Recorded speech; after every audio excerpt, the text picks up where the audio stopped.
Tekrar merhaba. Az önce Profesör Colin Mayer'ı dinledik. Bize 21. yüzyılda artık kurumların varlık amacının dünyanın ve insanın problemlerine kârlı çözümler üretmek olduğunu söyledi. Biz de bu seansta iş dünyasına amaç hikayeleri seansında bu tanıma örnek olduğunu düşündüğümüz kurumları ve kişileri paylaşacağız. Bizim açılış konuşmamızda söylemiştim, çok büyük bir lükse sahibiz ekip olarak diye. Çok sevdiğimiz insanlarla anlamlı işler yapıyoruz diye. Çok sevdiğim 3 kişiyi ağırlayacağım. Çok hızlı bir seans olacak. Peş peşe gelecekler, sırayla gelecekler. Umarım siz de keyif alırsınız. İlk hikayemiz amaç odaklı bankacılık hikayesi olacak. Biliyorsunuz bankacılık modern toplumda aslında insan hayatı üzerine çok büyük etkileri olmuş bir sektör. Bu açıdan bankacılığın amaç odaklı dönüşümü çok da büyük bir fırsat. İyiye ve kötüye çok büyük etkileri olabilecek güçte bir sektör olduğu için onların dönüşümünü çok önemsiyoruz özellikle. Bu nedenle de hepinizin çok duymasını istediğimiz bir hikaye var. Denizbank Tarım Bankacılığı'nın amaç odaklı hikayesini dinleyeceğiz. Ve bu hikayeyi de Canan Aytekin'den dinleyeceğiz. Canan Aytekin, Denizbank Tarım Bankacılığı'nın pazarlama grup müdürü ve iş hayatına 2000 yılında Tariş Bank'ta başlıyor. Hemen 2 sene sonra Denizbank'a dahil oluyor ve Denizbank'ın bugün özel sektörde, özel bankalar arasında tarım bankacılığında lider pozisyona getiren bütün bu serüveninde hem tanığı hem de en önemli aktörlerinden biri. Aynı zamanda ben kendisinin de bir insan olarak size çok ilham vereceğini düşünüyorum onun hikayesinde. Onun için çok beklemeden sahneye davet ediyorum. Canan Hanım, hoş geldiniz. Merhaba Derya, teşekkür ederim bu güzel giriş için. İnşallah beklenen şekilde bir seans olur bu da benim için. Ne demek? Vallahi benim içimden çok daha fazla şeyler söylemek geliyor da kendimi tutuyorum. Şimdi bizim için Denizbank'ın tarım bankacılığı hikayesinin paylaşılması çok değerli gerçekten. Çünkü biz sizinle birlikte yaptığımız çalışmalarda birebir gözlemledik bunu. Etraftan duymadık yani. Hem sahanızda, tarlanızda da bulunduk. Genel merkezinizde en üst katta da bulunduk. Ve her yerde bu amacı hissettik. Onun için Türkiye'de de dünyada da amaç odaklı bankacılığa en iyi örneklerden biri olduğunuza gerçekten kalben inanıyoruz. Çok teşekkür ederiz tekrar zaman ayırdığınız için. Dilerseniz ben ilk sorumla başlayacağım. Tabii ki. Ben yaptığınız işe bağınızı çok iyi biliyorum. Şu ana kadar birçok kez gözlemledim. Bu nedenle kendi merak ettiğim bir soruyla başlayacağım. Şimdi aslında bu kadar insanların hızlı sektör iş değiştirdiği bir dünyada siz 21 yıldır en başından beri tarım bankacılığının içindesiniz. Şunu merak ediyorum. Sizce kişisel amacınız mı sizi bu işte buluşturdu? Yoksa işiniz mi amacınızı bulmanıza vesile oldu? Bu soruyla başlayabiliriz dilerseniz. Teşekkür ederim. Öncelikle herkese merhabalar. Ben de takip ettim. Takip ettiğim kadarıyla da dünyanın dört bir yanından hem mesaj gönderen hem de katılımcılar var. Bir öncekinde dinliyordum. Bir önceki seansta çok beğenerek dinledim gerçekten. Aslında bir şirketin amacıyla ilgili çok güzel teorik, tabii akademik bir takım şeyler söyledi katılımcı. Ben kendi öykümden başlarsam Derya, aslında hani yaşını da çok söylemek istemem, o yüzden benim başladığım zamanlar aslında biz liseyi bitirip üniversiteye girelim, girdiğimiz yerden de mezun olup iyi bir iş bulalım diye başlamıştık. O yüzden okulu bitirdikten sonra 7-8 tane kuruma girdim, sınav olarak sınavlarına girdim ve bunları aslında söylesem hepsi birbirinden farklı. Hani amacın neydi, bundan ne bekliyordun, ondan ne bekliyordun gibi bir durum yoktu. Bir yerde işe girmek gibi bir beklentim vardı. Aslında Türkiye için iyi de bir okuldan mezundum. O yüzden şansım da yüksek. Yani seçim şansı olarak daha yüksek. Hadi eski bir jenerasyon olduğum için işsizliğin de bu kadar büyük olmadığı bir dönemdeydim. Yolum kent olarak aslında bir kent tercihi yaptım. İzmir'de Tariş Bank'ta başladım. İyi ki de başlamışım. Senin de dediğin gibi aslında ben kendi amacımı çok belirlememiş olsam da kurum beni o noktaya getirdi. Sen söyledin, ben tekrar edeyim. Ben 20 yıldır aynı işi yapıyorum. Yani Tariş Bank'ta başladım. Aslında banka değiştirmedim. Denizbank Tariş Bank satın aldı. Denizbank beni tarımla buluşturdu. Tariş Bank aslında bir tarım için kurulmuş bir kooperatif bankasıydı. Ama onun içerisinde biz aktif olarak tarım bankacılığı yapmıyorduk. Ben şimdi 20 yıl sonra bana sorduklarında 20 yılda öğrendiklerimle biz nasıl başladı daha iyi anlatabiliyorum. Bana başladığımda bu soruyu sorsanız aslında o kadar adım adım yolda öğrendik ki bu işi. Şu anda hepsini toplayarak gerçekten de çok güzel yerlerde çok güzel adımlar attığımızı görüyorum. Ve çok mutluyum. Yani şans faktörü çok önemli. Burayla buluşmamış olsaydım ben de çeşitli sektörlerde farklı şeyler deneyimlemiş olacaktım. Ama sanırım öyle son nefesimi verene kadar bu işi yapmaya devam edeceğimi düşünüyorum. Patronlarım duymasınlar diyorum. Bana para vermeseler de ben buraya gelmeye devam ederim. Öykü böyle başladı. Nasıl devam edeyim? Öyküyü mü anlatayım? Aynen. Ya ben aslında şunu merak ediyorum. Yani bu çok güçlü bir bağ ve çok insanda gördüğümüz bir bağ da değil gerçekten. Dediğim gibi ben birebir şahidim bu bağ zaten. Biraz böyle hani bu bağ nereden geliyor? Aslında sizin içinizde bu işe kendi amacınızla işi birleştiren şey neydi? Bu işin içinde neyi alıyor olmak, neyi görüyor olmak bu gücü veriyor size? Biraz onu anlamak isterim. Tabii. Şimdi aslında bu öykünün kendisi de çok ilintili. Parça parça yaptığımız şeylerde onu gördüğünüz zaman devam ediyorsun. Biz tarım bankacılığına başladığımızda sektörde hep böyle başlıyoruz. Bu öyküyü herhalde ben 2000 kez anlattım. 2500 kez daha mutlulukla anlatabilirim. Öyle bir sektör var ki finansal olarak aslında o zamanlar finansal ulaşımın dışında kalmış. Neden dışında kalmış diye düşünerek biz aslında bayağı bir akademik çalışma gibi çalıştık bunu. Bir SWOT yaptık. Sektöre baktık, müşterilerimizi tanımaya çalıştık, finansın ürünlerine baktık. Klasik bankacılığın çok dışında bir sektör var. Biz bunu nasıl sektörle buluştururuz diye düşündük. Yani klasik bankacılık derken şimdi biz en temeli nakit akışına uygun bir ürün verirsiniz. Nakit akışı da aylıktır. Yani aylık gelir elde edersiniz, aylık ödeme yaparsınız ve bankacılar olarak da riski takip etmek için müşterinin bu takibini yapmak çok önemli. Yılda bir gelir elde ediyorlar. Bir tarlaya bir ürün ekiliyor ve o üründen bir gelir elde ediliyor. Bir bilanço bile yok.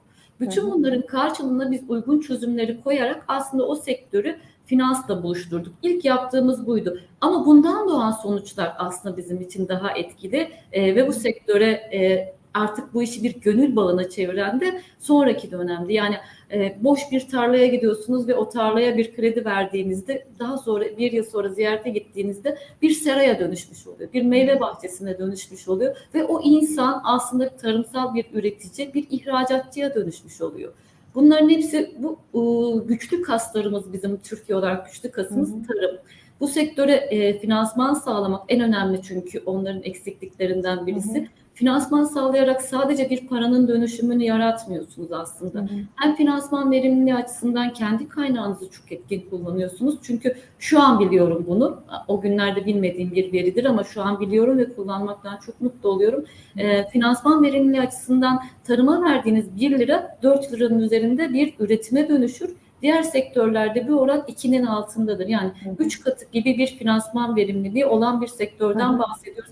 Ve gerçekten de finansmana ihtiyacı olan, bu finansmana erişemediği için de borçlanma yolları finansmana erişen insanlara göre biraz daha kayıt dışı, biraz daha ne zaman ödeyeceğini belli olmayan, ne kadar ödeyeceği belli olmayan bir dönüşüme dönüşen bir aslında sektörü biz kaydi bir sektöre dönüştürmeyi başardık. Yani finansmanın gücüyle aslında sektörde, yani Türkiye'deki toplam tarımsal üretime yapılan katkı, o kişilerin kendi üretimlere yaptıkları katkı, bilinçlenmelerine yaptıkları katkı anlamında aslında başladığımız noktada, geldiğimiz noktada ne sektör aynı ne de biz başlayan insanlarız artık. Burada seninle de konuşurken, seninle de yaptığımız işten birazcık ilerleyen dakikalarda bahsetmek istiyorum. Verdiğimiz yani yolun ortasında, sonunda, her yerinde yeni şeyler öğrendik. Onlar bize öğretirken biz de onları dönüştürdük. Ve en önemlisi sohbet ediyoruz. Rakam vermeyeceğim tabii ki ama şunu söyleyeyim izninle. Biz sektöre başladığımızda sektöre bankacılık finansmanı 700 milyondu. Bunu da tabii bir kamu bankası yapıyordu. Görevi olduğu için özel bankalar yoktu. Şu anda Türkiye'deki tarım sektörüne bankacılık finansmanı 150 milyarı aşmış durumda. Şimdi geçen süre 20 yıl. 20 yılda tabii ki 700 milyon olarak kalmazdı. Ama ben bir çarpan etkisiyle bunu çok büyüttüğümüze inanıyorum. Çünkü model geliştirdik. Evet. Aslında pardon, lafınızı kestim. Yok, aslında bitirmiştim. Yani bu sektör nasıl kredilendirilir diye adım adım bu modeli geliştirdiğimiz için diğer bankalara da bir yol hazırlamış olduk. Bunu görmekten de mutluluk duyuyoruz. Yani bir rekabet duygusuyla sadece bizdik. Şimdi 14 tane banka tarıma finansman sağlıyor diye kesinlikle bir rekabet duygusuyla üzüldüğümüz değil, sevinerek gördüğümüz bir şey. Çünkü zaten sektörün finansmana ihtiyacı var. Bunu tek başına Deniz Bankası sağlaması zaten mümkün değil. Hem rekabet her zaman kaliteyi de beraberinde getirdiği için şu anda önceden biz üretici seçiyorduk. Şimdi üreticilerimiz banka seçiyorlar. Ne mutlu ki. Yani. Aslında amacınıza hizmet ettikten sonra zaten aslında o aynı amaca, aynı samimiyetle hizmet eden diğer tüm paydaşlar da rakip değil, iş ortağına, aslında işbirliği yaptığınız kişilere dönüşüyorlar. Ben zaten Denizbank Tarım Bankacı'nın hikayesini bu anlamda çok güçlü buluyorum. Her zaman kendi amacını hatırlatan ve her zaman sahayı takip ederek, sahadaki ihtiyacı takip ederek aslında rekabete ya da pazara bakarak değil, sahadan doğduğu için sahayı takip ederek yürüyen bir bankacılık modeli. Burada ben izninle böyle biraz vaktimizde kullanmak için sahanın hikayesine biraz geçmek istiyorum açıkçası. Hı hı. Çünkü anlattığın hikayede aslında başta küçük bir kurucu ekip var ve sonra zamanla 1200 kişilik bir ekibe dönüşüyor ve bu kişilerin birçoğu da sahadalar, tarladalar, bir köydeler, ülkenin farklı noktalarındalar. Siz bu 1200 kişiyi, yani evet amaçla başlıyor bazı hikayeler ama sonra amaçla devam etmesi zor olabiliyor. Siz bu 1200 kişiyi bu amacın parçası haline getirmeyi nasıl başardınız? Biraz da onu dinlemek isterim. Çok doğru söylüyorsun. Şimdi aslında bütün satış ve pazarlamada genel strateji merkezde belirlenir ama aşağı gidene kadar çok değişir. Yani bambaşka bir noktaya aslında bir şubemizdeki güvenlik görevlisinin yüzüdür sizin oradaki ya da bir portföy temsilcisinin müşteriyle iletişimidir aslında bütün satış ve pazarlama stratejisinin başarısı. Biz baştan kurgularken 4 ana konudan yola çıkmıştık. İşte bunlardan bir tanesi ürüne uygun ürünlerimizi çıkardık. Vadeyi ona göre belirledik. İşte tarım ve toprak ve üzerine ekilen üründen bir bilanç oluşturup kredi limitini belirledik. Ama yaptığımız 2 tane çok kıymetli şey daha vardı. Bir tanesini sen söyledin şimdi, saha ekipleri. Çünkü bizim müşterimiz gerçekten farklı. Bizim müşterimiz kırsalda yaşıyor. Onlarla en önemli konunun iletişim olduğunu o zaman fark ettik. Fark ettiğimiz zaman da zaten onlarla iletişim kurabilecek ara kadroları belirledik. Yani bizler bankacıyız. Ben tabii tarımı şu anda 20 yıldır içinde olduğum için sektörü biliyorum. Sektörden birisi gibiyim. Yani gübre fiyatları benim için doların fiyatı kadar önemli, zaten çok belirlediği için. Saha kadrolarımızı kesinlikle ziraat mühendisleri ya da çiftçi aile çocukları ve o yörenin insanlarından oluşsun dedik ve şu anda bizim sahada 700 tane satış temsilcisi dediğimiz arkadaşlarımız var. 40 tane bölge sorumlusu var onun. 1000'e yakın bir satış kadromuz var. O satış kadromuzun neredeyse yarısı ziraat mühendisi, bir yarısı da o yörede yaşamış, zaten tarımsal faaliyetle oluşan arkadaşlarımızdan oluşuyor. Şubelerimiz de hizmet götürdüğümüz üreticilerimize yakın olsun diye Yeşil Damla ismini verdiğimiz bir konsept yarattık. Bu Denizbank sektöre getirdiği bir konsepttir. 4-5 kişilik ama neredeyse nüfusu 5000'den daha az kişilerin yaşadığı yerlerde oluşan şubelerden oluşuyor. Tek amacı da tarıma hizmet vermek oluyor. O şubeyi oraya açtığınızda tabii sadece finans götürmüyorsunuz. Hizmet götürüyorsunuz, istihdam götürüyorsunuz, finansal okuryazarlık eğitimi götürüyorsunuz, danışmanlık götürüyorsunuz ve çok doğru bir hareket yaptığımızı şu an daha net görüyoruz tabii ki. Evet. Hem bizimle tarım arasında hem de onların bankacılık arasında bir çözücü dekoder hizmeti gördü bizim arkadaşlarımız. Aynen. Hatta burada senden bahsetmek istiyorum. Biz bu işi baştan kurguladık, öğrendik, bittik demedik. Biz her zaman müşterimizi iyi tanıyarak onların ihtiyaçlarının arkasındaki nedenleri araştırdık. Bunun için de Derya ile birlikte çalıştık biz. Derya Türkiye'de 2 yerde bizimle sahada gözlemler yaparak bayağı birlikte yaşayarak sosyolog arkadaşlarımızla birlikte çok güzel bir rapor hazırladı. Ona göre biz kullandığımız bazı kelimeleri değiştirdik. Ben kendi adıma söyleyeyim. Yani sahadaki arkadaşlarım çok faydalandı. Çıktılardan bütün stratejimizde çok güzel katkılar sağladı ama ben kendi adıma, kendi özel hayatımda bile herhangi biriyle konuştuğum zaman ya da kendi düşüncelerimde acaba nedeni nedir, gerçek nedeni nedir diye onu sorgular oldum ve çok katkı sağladı bana. Orada da bir kere daha sana teşekkür edeyim bu güzel çalışmaya. Biz teşekkür ederiz. Biz de sizden çok şey öğrendik. Şimdi toparlayacağım seansı. Son bir soru soracağım. Başında dediğim gibi biz HMD olarak bankacılık sektörünü çok önemsiyoruz. Yani bankacılık sektörünün dönüşümünü çok önemsiyoruz. Ve sizin de bir örnek olarak eminim bugün dinleyenler daha fazla anlamak, araştırmak isteyeceklerdir. Ama belki şu anda aramızda bu sektörden ya da finansal hizmetlerde çalışan ve kendi amacıyla işi arasındaki bağı sizin kadar güçlü görmeyen kişiler vardır. Onlara verebileceğiniz bir tavsiye var mı? Bankacılıkta amaç odaklı dönüşüm nereden başlıyor? Bence Bankacılık modern toplumların, yani toplumların çok önemli kurumları. Büyümek için, yatırım için her zaman finansmana ihtiyacımız var. Bu yüzden de hem büyük hem de dönüştürücü etkisi yüksek kurumlar. Hı hı. Bu sektörden vazgeçmek mümkün değil, olmalı, gelişmeli ve derinleşmeli bence. Ben kendi öykümden de yola çıkarak bir kere ben içinde bulunduğunuz, hizmet verdiğiniz sektörün çözümlerine de sorunlarına da çözüm olmak zorundasınız. Bunu gördüm ve ikinci bir büyük katkısı bana bu işin farkındalık oldu. Farkındalığım çok gelişti. Bankacılık insana dokunan bir iş. Ne kadar dijitalleşti desek de biz şubelerimizden vazgeçemiyoruz. Yani şu anda Türkiye'deki bankaların hiçbiri şubelerini konsolide edip kapatmış da değil. İleriye dönük de daha kısa vadede böyle planlarımız da yok. Dijitale tamamıyla geçilse bile yine arkasında insan var. Bu yüzden insanın olduğu her yerde biz onlar adına dönüştürücü gücümüzü harekete geçirebilecek nedenler bulabiliriz.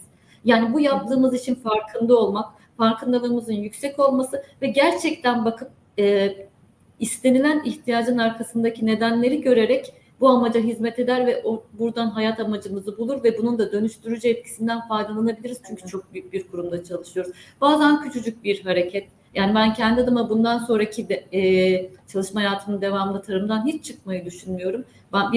Bir bankacı olabilir, bir bankacılık kurumunda olabilir, bankacı olarak olabilir ya da başka bir kurumda olabilir. Buna da daha farklı yine finansa erişimi sıkıntı olan sektörlerle bu edindiğim tecrübeden faydalansın istiyorum. Faydalandırmak da istiyorum diğer arkadaşlar ama herkes işine bu gözle baktığında gözümüzün önünde duranı göremediğimiz şeylerin olduğunu fark edecektir diye düşünüyorum. Aynen. Aslında insanın olduğu her yerde karşılanmamış bir ihtiyaç var. Karşılanmamış ihtiyacın olduğu her yerde de aslında insan için hem anlamlı hem de karlı bir iş yapma şansı var. Canan çok teşekkür ederiz. Ben size sohbeti doyamıyorum ama sıradaki konuğumu almak için sizi uğurlayacağım. Tekrar görüşmek üzere. Çok teşekkür ederim. İyi yayınlar size. Hoşçakalın. Evet, hızla seansımıza devam ediyoruz. Az önce bankacılık konuştuk. Şimdi amaçlı inovasyon hikayesi dinleyeceğiz. Bu hikayeyi Eczacıbaşı Yapı Gereçleri İnovasyon Direktörü ve 2020 Türkiye Sürdürülebilir Kalkınma Amaçları öncüsü seçilen Boğaç Şimşir'den dinleyeceğiz. Boğaç Bey iş yaşamına 1995 yılında GM Delphi'de başlamış. Ardından Hyundai'de ve Ford Otomotiv'de, onun ardından Arçelik'te devam etmiş. 2014 yılından bu yana da Eczacıbaşı Yapı Gereçleri'nin inovasyon direktörü. Biz kendisiyle son 3 yıldır Bityo İnovasyon Merkezi'ndeki çalışmalarımız aracılığıyla tanıştık ve bir aradayız.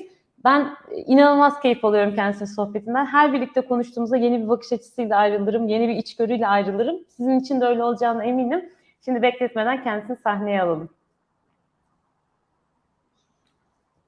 Merhaba Boğaç Bey. Selam Derya, selam, merhaba. Nasılsınız? Gayet iyi. Bizi dinleyenlere de merhaba. Herkese merhaba. Aynen. Şimdi çok teşekkür ederim geldiğiniz için. Dediğim gibi ben sizle sohbete başladığımda hiç hayatta 20 dakika kaldı bir an olmadı ama bakalım nasıl başaracağız. Birlikte deneyeceğiz.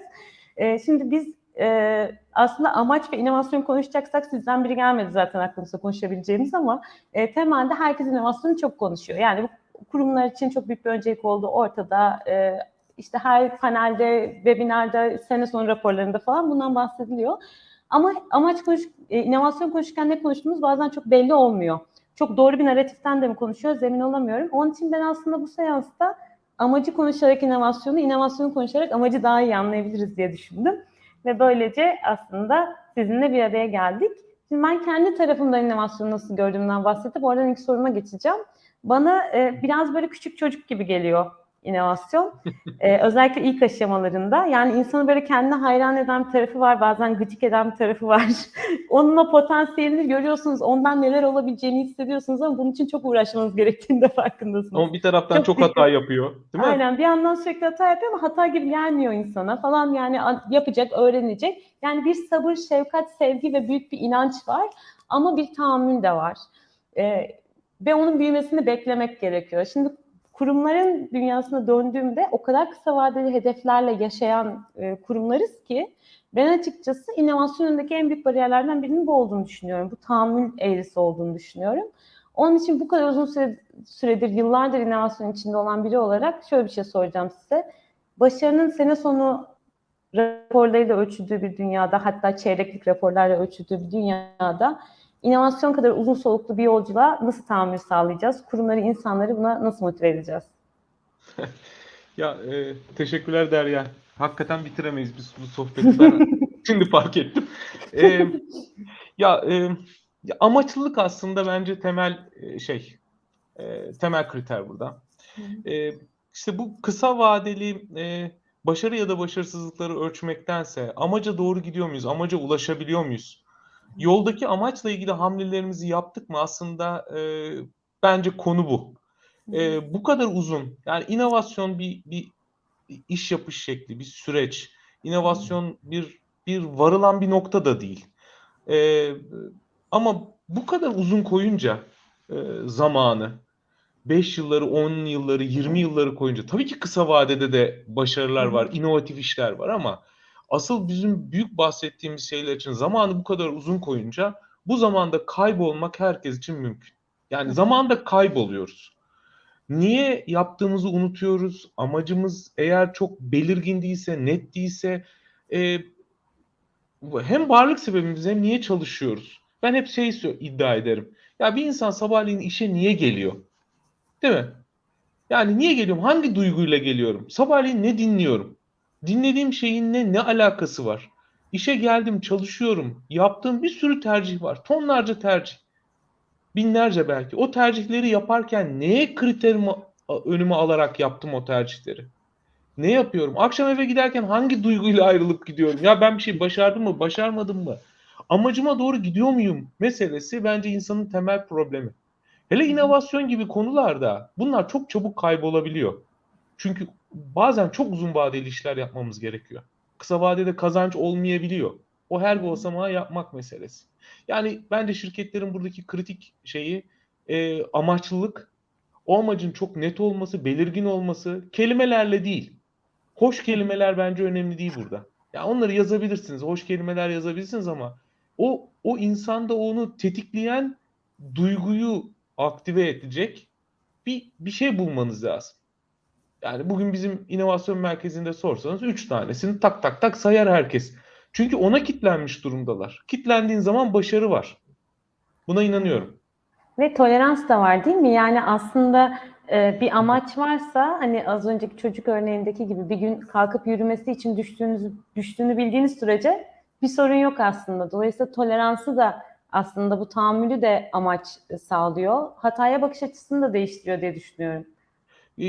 Aynen dediğinde haklısın. Mesela ben sevdiğim iki tane amaçlıkla ilgili bir tanesi biraz daha geçmişe dayalı. Kennedy'nin bu Ay'a insan göndermesi meselesi. İşte 1962'de eğer yanlış hatırlamıyorsam 1962 yılında bir konuşma yapıyor. Konuşmada diyor ki arkadaşlar bizim amacımız Ay'a insan göndermektir diyor. İnsan ayağının Ay'a basmasıdır diyor. Ama şimdi bakın oradaki konu o değil. İnsanın ayağını Ay'a basması aslında sonucu. Peki amaç ne? Amerika'daki o kaybetmeye başladıkları Amerika'nın o yaratma duygusu, yeniden o pioneer olma duygusu, keşfetme duygusunu alevlendirmek. Yani hikaye aslında başka, alt tarafında başka bir şey var. Ve böylece Amerikalılar Ay'a gidiyor. Bugün bakın hala işte uzay işte ne diyor? Turizminden bahsediyoruz. Amerika'da bir sürü şirketin bu alanda çalışmalar yaptığını görüyoruz. Sadece bu da değil. Amerikalıların bu yaratıcılık pioneer olma hikayesinin hala alevli tutulduğunu görüyoruz. İşte bu o. Veya bugün Elon Musk'ın hani seveni de var, sevmeyeni de tabii ama güzel şeylerinden bir tanesi Tesla'yı kurarken kendini tarif ederken, amacını tarif ederken diyor ki ben otomotiv endüstrisinin, yani daha doğrusu transportation endüstrisinin sürdürülebilir bir şekilde dönüşmesine accelerator'ım diyor. Yani ivmelendiren şeyim diyor, şirketim diyor. Şimdi tarife bakar mısınız? Yani bu tarifin içinde ondan sonra herkes soruyor. Niye patentlerini, ticari patentlerini herkese açtı? Adam diyor ki ben hızlandırıcıyım diyor. Benim amacım diyor buradan diyor bunu kitleyip bunun üzerinden para kazanmak değil. Bu dönüşümü hızlandırmak diyor. İnsanlar da bunu sahipleniyorlar. Çalışan da sahipleniyor içeride. Onun müşterisi de sahipleniyor. onun şu anda işte hisse senetlerini toplayıp onu dünyanın en zengin şirketi yapması, hani değil mi? Yani en değerli şirketi yapması için onlar sahipleniyorlar. Sahipliğin temelinde bu var. Ve senin söylediğin gibi yani hata yapmak, ya hata da değil. Bilirsiniz ya, bazı şeyler aslında amaca giderkenki hareketlerdir. Etkisi olmayabilir. Etkisi negatif de olabilir. Ama onu yapmak zorundasınızdır. O adımı atmak zorundasınızdır. O adımı oraya atacaksınız. Şimdi çok kısa bakınca tabii işe, hani şirketlerin dediğin gibi, ya o adımı attık, o adımdan zarar ettik. İyi de yani ondan zarar ettin de ondan sonraki 5 adımı onun sayesinde atıyorsun. Şimdi bunları hesaplamak için de işte o uzun koyduğumuz o hedefi, yani gideceğimiz yolu, o fener mi deriz artık, neyse o, onu önümüze biraz koymak lazım. O adımları atarken o, evet ya ben biliyorum ya bunun sıkıntılı olduğunu biliyorum. Ama sorun yok. İşte tahammül burada başlıyor. Risk alabilme. Hep konuşuyoruz şirketlerde. Niye insanlar risk almıyor? Risk almıyor iki sebepten. Amaçla ilgili adamı şey yapamıyorsunuz. Yani çalışanı, adam demeyelim artık. Çalışan, kadın. Yani onu şey yapamıyorsunuz, değerlendiremiyorsunuz. O yaptığı küçük şeyle değerlendiriyorsunuz. Ama amaca giden yolda çok önemli bir hamle yaptı belki. İşte amaç o yüzden önemli. Yani eninde sonunda amaçsız bir inovasyonu ben gerçekten hayal edemiyorum. Yani öyle bir şey görmedim hani bir taraftan. Büyük başarıların, büyük inovatif çıktıların hep ucunda da bir bakıyoruz. Hani bunlar tabii yıllar sonra ortaya çıkıyor. Hani o ilk başta belki onu kimse göremiyor ama yıllar sonra diyoruz demek böyleymiş. Tamam, adam bunu böyle yaptığı için bu başarı gelmiş peşine. Aynen. Aslında biraz şey oldu değil mi? Siz de bence gözlemliyorsunuzdur bunu. Hani inovasyon yapmak amacın kendisi zannedilmeye başladı. Hani ne yapalım? İnovasyon yapalım. Hani bana çok komik geliyor her duyduğumda. Çünkü insan veya bir kurum hani hayatta bir şey yapmak istiyordur ve bunun için yeniliğe ihtiyacı vardır ve inovasyon doğar aslında, ortaya çıkar. Ama biz böyle kurumların şu anda inovasyonu bir amaç haline getirdiğini de görüyoruz. Bence orada da bir kafa karışıklığı Aman var. o çok tehlikeli. Aman hani bazen derler aman oralara dokunma. O son derece tehlikeli. Ben biraz bunu Derya şeyle anlatıyorum. Biraz da tabii çocukluğumda da bu süper kahramanları falan çok severim. Şimdi süper kahramanlarla anlatıyorum. Süper kahramanlar o özelliklerini bir şey yapmak için kullanırlar. Yani alırlar. Ve onlar istemezler onu. İşte örümcek adamı örümcek ısınır. Hiçbir zaman işte Peter Parker onu bir örümcek ısırsın da işte ben bunları yapayım demez. Ve dikkat edin bu şeylerde, çizgi karakterlerde, yani kahramanlarda hep kötüler ona sahip olmayı, yani inovasyon amaçlayanlardır. Evet. Yani kendi süper güçlerine sahip olmaya çalışırlar. Halbuki diğerleri, hani dünyayı kurtaranlar, o süper kahramanlar, onları alırlar, onlarla başka bir şey yaparlar. Bence inovasyon burada kesinlikle bir hedef olmamalı. İnovasyon bir enabler. İnovasyonu çok iyi kullanırsanız gerçekten iyi çalışıyor. Eskiden başka şeyler de vardı. Bugün hepsini topladık. İnovasyon çatısı altında konuşuyoruz ama yani onu amaçladığınız zaman asıl amacınız olan belki de işte dünyayı değiştirebilme, insanların yaşam alışkanlıklarını, daha iyi bir dünyada yaşama. Çünkü ben hiç katılmıyorum. Bunu seninle daha evvel de konuştuk. Ya bunu bir sosyal sorumluluk gibi görüp işte ya bunu böyle yaparız. Şirketler de başka taraftan para kazanırlar falan. Bu da bence tümüyle hatalı. En büyük sorunumuz bu zaten. Amaç diyaloğunda en büyük sorun burada başlıyor. Yani sizin söylediğiniz süper kahraman analizi çok doğru. Aslında güç için isteyen bir kurum o gücü kullandıktan sonra yarattığı zararı kapamak için de bir yerden kendince iyilik yapıp bunu amaca bağlayabiliyor. Biz tam aslında bunun karşısındayız. Yani bu 2 günün temel amaçlarından biri söylediğiniz şey. Ben birazcık böyle sohbetin içinde Vitra İnovasyon Merkezi'nde, çünkü 59 ülkeden katılımcımız var. Bence onlar da biraz anlamak, tanımak isteyebilirler. Siz orada neler yapıyorsunuz ve nasıl bir amaçla hareket ediyorsunuz diye. Azıcık oradan da bahsederseniz çok sevinirim. Tabii ki. Vitra İnovasyon Merkezi banyoda yaşam alışkanlıklarını değiştirmek üzerine kurgulanmış bir yapılanma. Bunun içinde kullanıcı deneyiminden başlayarak, müşteri demiyorum, kullanıcı. Yani oradaki kritik bence laf o. Kullanıcı deneyiminden başlayarak aslında problemi görmek, anlayabilmek, insanların ihtiyaçlarını ortaya çıkartabilmek. Çünkü insanlar ihtiyaçlarını kolay söyleyemez. Ya ben eşimle rahat konuşamazken hani insan nasıl olur da bütün ihtiyaçlarını söyleyebilsin? Bir çocuk nasıl olur da bütün derdini anlatır? O yüzden biz onlar için bazı şeyler yapmak zorundayız. Yani bunu bir kere zorunluluk olarak kabul etmek lazım. Biz oradan ve dünyayı takip ederek de, yani dünyadaki bütün shiftleri, trendleri de takip ederek falan, bütün bu topladıklarımızı harmanlayarak insanlar için daha sağlıklı, daha yaşanabilir, onları daha mutlu edecek aslında banyolar yaratmaya çalışıyoruz. İşin özü bu. Hani günün sonunda geldiğimiz şey bu. Ama bunu yaratırken bir şeyimiz yok.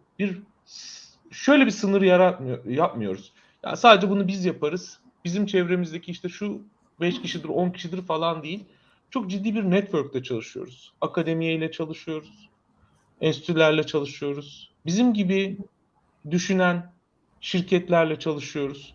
Onlarla birlikte tekrar yeniden tanımlamaya, yeniden bunları kurgulamaya çalışıyoruz. Şey değil, hani kolay olduğunu söyleyemem. Bence inanılmaz karmaşık ve şey bir dünya, VUCA bir dünya, hani yeni tarifiyle. Ama keyif aldığımız iş de bu. Bizler aslında problem yaratanlarız. Hani problem çözücüler gibi bakmamak lazım. Bazen de problemleri yaratanlarız.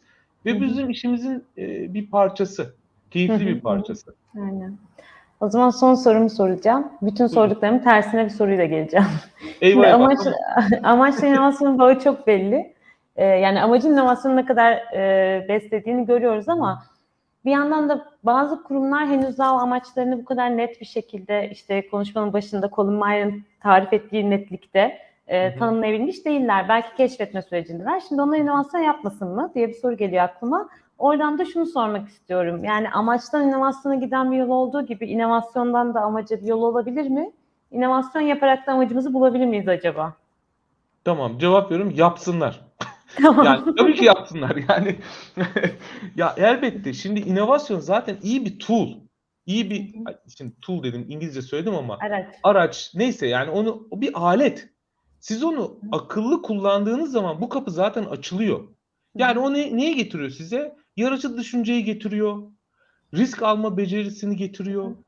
Farklı bakmayı getiriyor. Hırslarla devam etmeyi getiriyor. İşte amaçlılığı getiriyor. Bütün bunlarla bağlarsak. Yani inovasyon kullanılarak da aslında amaç da bulunabilir. Ya biz de benzer yöntemi kullanıyoruz.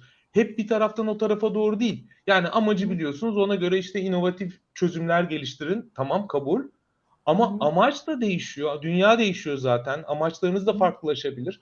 O yüzden onu bulmak için de iyi bir alet inovasyon. Kesinlikle. Aynen. Bir de sanırım hani o inovasyon becerilerini geliştirmek için odaklandığımız düşünce yapısı. Yani o çünkü şöyle bir yere getiriyor. Az önce örnek verdiniz ya, aslında ben işimi işte otomobil üretmek değil de örnek veriyorum, mobilite olarak tanımlarsam bir anda aslında ben sürekli otomobillere bakmak yerine insanların yaşadığı mobilite sorunlarına bakmaya başlıyorum ve gözüm oraları görmeye başlıyor. Yani aslında inovasyonu ararken insana baktığımız, hayata, yaşama baktığımız için onun içerisinde daha önce fark etmediğimiz ihtiyaçları, problemleri de görmeye başlıyoruz. O da bizi kendi amacımızı ya da kurumumuzla birlikte yaratmak isteyebileceğimiz değişime doğru götürmeye başlıyor. Onun için ben hani inovasyon becerileri keskin, inovasyon konusunda yetkin bir insan grubunun diyeyim, zaten amaçlığa da çok kendini hani hazır bulmuşluğunun çok yüksek olduğunu düşünüyorum. O anlamda da zaten inovatif insanlarla amaçlı insanlar çok büyük bir kesişim kümesi bence.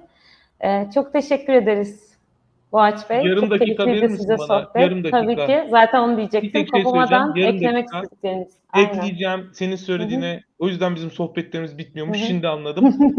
Şimdi bu iki tane konu var ya. Bir tanesi bu ekosistemler. Yani Hı-hı. sen de aynısını söyledin. Aynen. Yani baktığın şey kendi sektörün, kendi yapın olmamalı. Neyin içindesin, neyin parçasısın? Oradan bence çok rahatlıkla amaç çıkıyor. Yani ekosisteme bakmak lazım. Etrafındakilerle bakmak lazım. Örmek gerekiyor.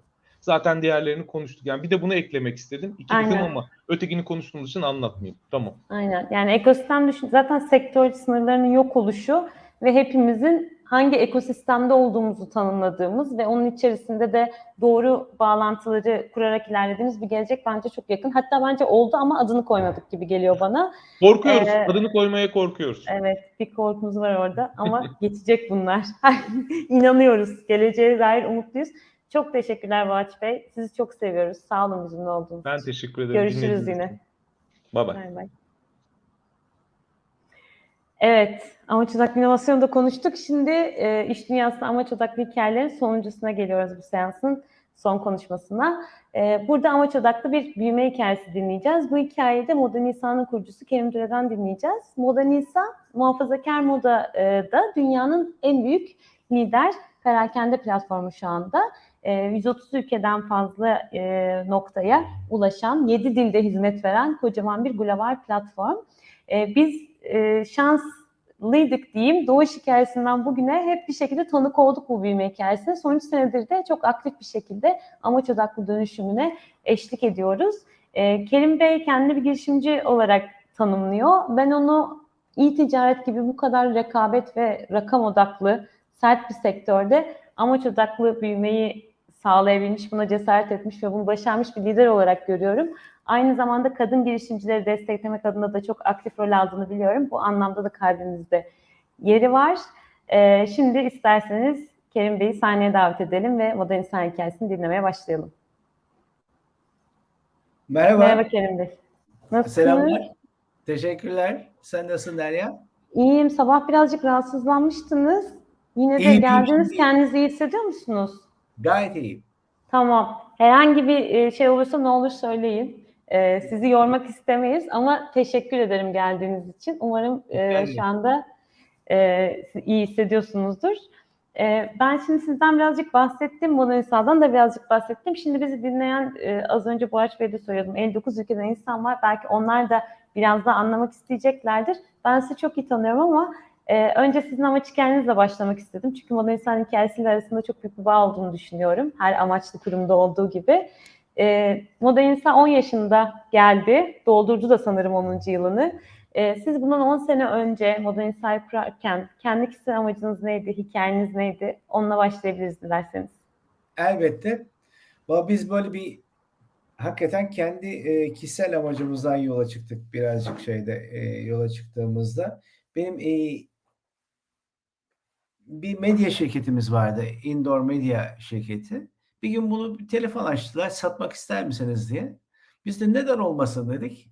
6 ay içerisinde hiç hesapta yokken şirketlerimizden bir tanesini satıverdik. Ve biz ceketimizi aldık. Resmen şirketten dışarı çıktık.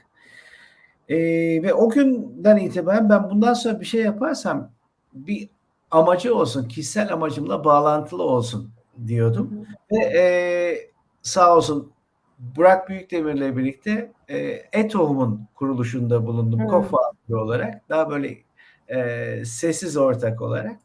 O sırada da bütün girişimlere yardımcı olmaya çalışıyorduk. İşte bendeki bilgiyi o tarafa doğru aktarmak. Fakat bir yıl içerisinde gördüm ki ben böyle melek yatırımcı falan değilim. Ben bir girişimciyim. Çünkü yani başkaları iş yaparken o Canınız çekti değil mi?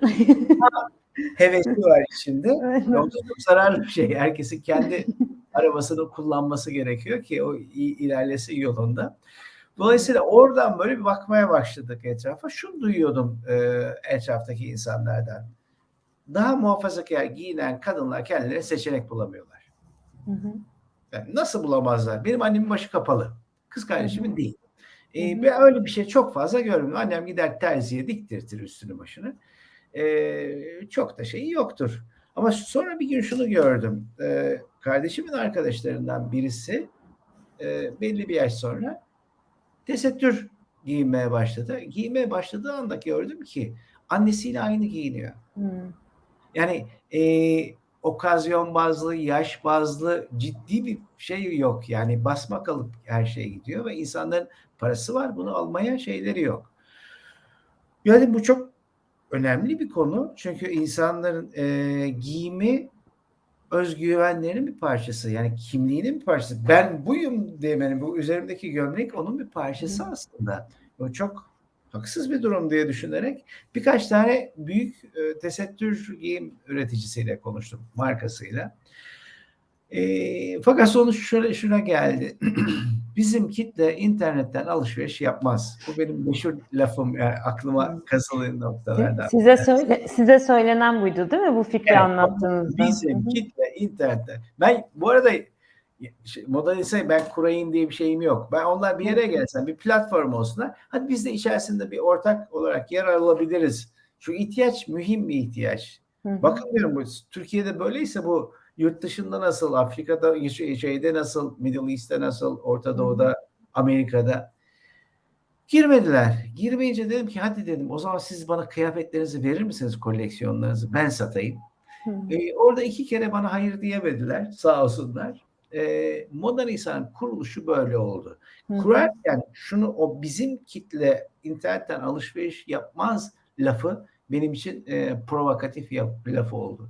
Çünkü bakıyorsun, kadın kendi inançları, kendi şartları, kendi kriterleri içerisinde şıklık her kadının hakkı. Ve bir daha söylüyorum, bizim üzerimize aldığımız kumaş parçalarından ibaret değil kıyafetlerimiz. Kimliğimizin, özgüvenimizin bir parçası. Ve bundan insan mahrum bırakılmamalı diyerek biz bu işe çıktık. Yani biz meğerse Purpose'la yola çıkmışız çıkarken. Vallahi haberimiz yoktu ama yani bu kafamızda, yani ilk söylediğimiz şey bununla yola çıkmaktı. Her kadının şık giymeye hakkı var ve biz bu yolda ilerleyeceğiz diyerek. Onun için çok çeşit sağlayalım. En son modayı getirelim insanlara diye altına çok çeşit son moda diye sloganımız vardı. Aynen, hatırlıyorum o günleri. Kuruluş aşamasında çok heyecanlı dönemlerdi. Şimdi aradan 10 sene geçti. Ben de yakın zamanda 10 sene önce yapılmış bir araştırmayı okuyordum. Tam ve Moda İnsan kurulduğu dönemler. Harvard Business School'undu yanlış hatırlamıyorsam. Şeyi araştırmışlar. Hızlı büyüyen şirketlerle yavaş büyüyen şirketleri, ikisinin arasında ne fark var? Faktörleri belirlemeye çalışıyorlar. Ve 4 tane temel faktör bulmuşlar. Bir tanesi yeni bir pazar yaratmak. Moda insanın yaptığı gibi. Bir tanesi tüm paydaşlara dönük değer yaratmak. Yine Moda insanın yaptığı gibi. Yani tedarikçileri de yarattınız, siz tasarımcıları da yarattınız. Aslında bir sürü kadının kendi işini kurmasına vesile oldunuz. Bunu da biliyorum. Bir tanesi oyunun kurallarını değiştirmek.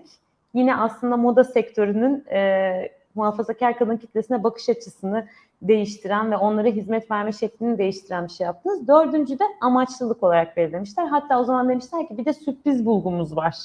Hani o zaman amaç bu kadar konuşulmuyordu. Hani o da Moda Nisan'ın yine altını doldurduğu bir şey. Onun için kendim böyle okurken Moda Nisan'ı düşündüm ve dedim ki hakikaten hepsi doğru bir faktörlerin. Şimdi bu 10 sene geçince hani başta seçenek yoktu kadınların hayatında ve siz onların aslında bu seçeneğe sahip olmadığında kendi sosyal yaşamlarında kapsama alanlarının ne kadar daraldığını fark edip bir çözüm buldunuz. Şimdi 10 sene içerisinde bir sürü şey değişti. Şu anda bu amaç size nasıl yardımcı oluyor? Nasıl bir büyüme getiriyor? Zaman içerisinde nasıl değiştiniz? Biraz onu dinlemek isteriz. Şimdi biz ilk çıktığımızda çok çeşit son moda veya çok çeşit çok moda dedik. Bunu çıkarttıktan sonra bizim peşimizden birçok insan geldi ve bu yolda ilerlediler. Artık çeşit yavaş yavaş şeyin içerisine katılmaya başladı. Bugün Moda Nisan'ın asıl dokunuş noktası şu. Biz bir kapalı mayo birine sattığımızda o kadar sadece bir mayo, yine 2 metre kumaş parçası satmıyoruz. O hanımefendi kendi koşullarına, kendi kurallarına, kendi kriterlerine göre denize girme şansını elde ediyor. Yani siz ona koskocaman yepyeni bir alan açıyorsunuz. Çocuklarıyla birlikte olabilme, onları hatta denize koruyabilme, yüzme öğrenebilme, bir sürü imkan sağlıyorsunuz. Yani bizim buradaki yapılan şey, bu muhafazakar giyimde iş yapan herkesin yeni bir alan açabilmek, yani yeni bir sosyal alan açabilmek kadının önünde. Kendi kurallarından vazgeçmeden, kendisi olmaktan taviz vermeden. Onun için biz diyoruz ki biz kadının sosyal kapsama alanını genişletmekte yanında olan bir şirketiz. Gerektiğinde alkışlayan, gerektiğinde rehberlik eden, gerektiğinde onunla birlikte yürüyen, ne yapılması gerektiğini araştıran, ilham veren bir şirketiz Modalisa olarak. Bizim Kuzey Yıldızımız bu şekilde parlamaya devam ediyor. Aynen. Ben şeyi de biliyorum. Aslında siz hani büyüme stratejileri hep şuradan ele alınıyor ya. Şu pazarda büyüyelim, bu kategoride büyüyelim, şunun karşısında büyüyelim. Siz aslında müşterinin ihtiyacını takip ediyorsunuz. Ve müşterinin ihtiyacı size zaten hangi pazara gideceğinizi, hangi kategorilere ihtiyaç olduğunu söylüyor. Yani kadının hayatına bu etkiyi yaratmayı amaç edindikten sonra zaten o da size nerede fırsat olduğunu, büyümenin nereden geleceğini işaret etmeye başlıyor. Ben bu anlamda da çok özgün buluyorum Modernisa'yı. Özellikle e-ticaret sektörü için. Çok gerçekten yaptığınız şeyin hayata çok büyük bir etkisi olduğunu düşünüyorum. Şimdi biraz da şeyi sormak istedim. Şimdi siz bu amaçla kurduğunuz burayı, bu ihtiyaç tespit ettiniz, bu amacın etrafına bir aslında sistem ördünüz. Ama şu anda da kocaman bir ekipsiniz, binlerce kişi. Ve herkes, ben bazen Modernisa ofisine giriyorum, herkes başka bir milletten, başka bir dil konuşuyor. Gerçekten çok çeşitli bir ekip var. Bu insanları bu amacın parçası haline getirmek için ne yaptınız? Yani bunu nasıl sağladınız? Bunu ilk önce hani senin bize söylediğin gibi mümkün olan her yerde tekrarlayabilmek önemli. Yani ne kadar anlatırsan yeterli değil. Ne kadar konuşulursa yeterli değil. Çünkü insanlar bunun tekrar ettiğinde, benim takım arkadaşlarım daha çok bilinmesini sağlıyor. Şu anda bizim marka amacımızı, yani ben bir şey yapsam yıl sonu ciro hedefinden dolar mı TL mi diye karıştırabilir insanlar. Ama marka amacını daha çok söyleyecek olan insan çıkacaktır. Çalışan takım arkadaşım çıkacaktır. Bu üzerine bastırmak, niye bu işe girdiğimizi anlatmak bizim hani şöyle olmadığı için bu bizim için birazcık da bir artı noktada. Gerçekten biz içine doğduk bunun. Ya biz bunun için yaptık zaten. Biz bu işi bir demokratize etmek için, herkese eşit şıklığı sağlayabilmek için, bu işte olduğumuzu anlatabilmek, insanların sabah işe gelirken düşünceleri bence etkiliyor. Kesinlikle. Kesinlikle öyle olduğunu düşünüyorum ve yani ne olursa olsun çok aslında zor bir sektör e-ticaret gerçekten, yani çok ne olursa olsun çok büyük bir rekabet var. Çok hızlı dönüşümler var. Bir de başka sektörde yaptığınız şeyin sonucunu bu kadar hızlı görmüyorsunuz karşınızda. Onun için insanın zihninin oraya kaymaması çok zor. Yani gerçekten tutunacak bir amaca ihtiyacı var. Şimdi ben sizin Kasım'ınızı gözlemliyorum mesela. Fırtına gibi geçiyor Kasım ayı. Bütün indirimlerle, kampanyalarla. Orada insanları ayakta tutan, faydalı hissettiren bir amacın olması harika bir şey ve söylediğiniz hani ciroyu sorsam belki bilmezler ama amacı bilirler. Bence hayal ettiğimiz gelecek kurumlara çok güzel bir örnek olur diye düşünüyorum. Sonra doğru bir de şeyi soracağım. Aslında şimdi az önce dedik yani hızlı büyüyen kurumların iyi yaptığı şeylerden biri de pazar yaratmak dedik. Oyunun kurallarını değiştirmek dedik vesaire. Ama bu kendi içinde bir sürü hata yapma alanı da ortaya çıkarıyor. Yani yoktan var etmek demek, aynı zamanda yolda bir şeyleri yanlış yapmayı da tahammül etmek demek. Onu sormak istedim bir de size. Yani kazalar oldu mu? Bu süreçte amaç size nasıl yardımcı oldu bu serüvende? Kazalar da oluyor, vakit kayıpları da oluyor. Bazen aman biraz daha bir bekleyelim, biraz daha olgulaşsın demek de oluyor. Bir konuda öncüyseniz, öncülükte eli titrememesi insanın akıllıca bir şey bence. Yola devam etmeniz. Acaba şimdi ne olacak? Öyle olursa da bu ne olur? Bu ne der? Şu kim ne söyler? Gibi konulara takılmak size amacınıza bazen yavaşlatabiliyor. İçiniz temiz mi? Arkadaş ne yapmak istediğini biliyor musun sen? Sen bir kadının diğer kadınlarla eşit haklarda, eşit şartlarda olmasını sağlamak istiyorsun. Ki yani baktığımızda dünyaya erkeklerin kadınlardan daha farklı bir yerde durduğunu görüyoruz. Ve muhafazakar bir kadın ikinci bir duvar tarafından da sınırlanıyor. Bu bir de yani yaratıcının koyduğu bir sınır değil. İnsanın kendi başına Sen Evet. öyle yapma, yapmasan daha iyi olurlarla oluşan şeyler. Ama bir kadının inançlarından, şeyinden taviz vermeden, kendi inancından taviz vermeden, değerinden taviz vermeden başarılı olması harika bir şey. Ben benim diyerek başka insanların olduğu yere yükselebilmesi harika bir şey. Buna ufacık bir katkımız oluyorsa ki o da bizim için harika bir şey. Neden? Çünkü bizimki böyle bir atla deve bir şey değil. Ya kıyafet aslında sağladığımız şey. Ama ihtiyaç silsilesinde bayağı diplerde yer alan bir şey. O kıyafeti vermezseniz insana bir üstündekine nasıl yükselsin? Bizim Yani tabii. Kadınların iş hayatına katılımını istiyorsak o kadınların o iş hayatında, o iş görüşmesinde giyeceği kıyafette acaba sunuyor muyuz diye düşünmek lazım. Onun için sizin yaptığınız şeyin etkisi bence tartışılmaz. Yani önemli olan ne sattığımız değil, ne etki yarattığımız, onu neden yaptığımız. Zaten amaç doğruysa karşılığını bence kesinlikle buluyor. Hani ben şeyi de hatırlıyorum. İlk zamanlar sizle çalışmalarımız başladığında müşteri hizmetleri aramalarını dinlemiştik. Ve ben çok şaşırmıştım arabalara. Çünkü hatta dönüp şey demiştim sizin o zaman o takım liderinize. Yani hep mi böyle? Bana mı denk geldi? Çünkü herkes o kadar tatlıydı ve o kadar kibarca, aslında bazen haklı oldukları durumlarda da o kadar böyle nazik bir şekilde neredeyse özür diliyorlar ve hani acaba şunu şöyle yapsak mümkün olur mu? Bir dahaki sefere şöyle olsa olur mu? Hiç hayatta öyle bir müşteri hizmeti telefonu duymadığım için çok şaşırmıştım. Sonra demişlerdi ki evet hep böyle, yani bizim kitlemiz böyle ve şeyi hissetmiştim. Aslında bu yolda sizin müşterileriniz de size destek oldular. Yani olmaz mı? değil mi? Olmaz mı? Yani biz bunu getirdiğimizde düşün, yani Teksas'ta bir tane kız şeye katılmak istiyor. Okul mezuniyet gününe, lise mezuniyet gününe katılmak istiyor. Senden kıyafet alarak katılıyor. Oradaki resim çektirdiği kıyafet kolları kapalı, kendine göre giyinmiş. O şeyin içerisinde, o resmin içerisinde kendi kıyafetiyle var. Sen onu yollamışsın. Bir tanesini söyleyeyim. Bu yani hayal gibi bizim için. Bir gün gazete okuyorum kahvaltı yaparken.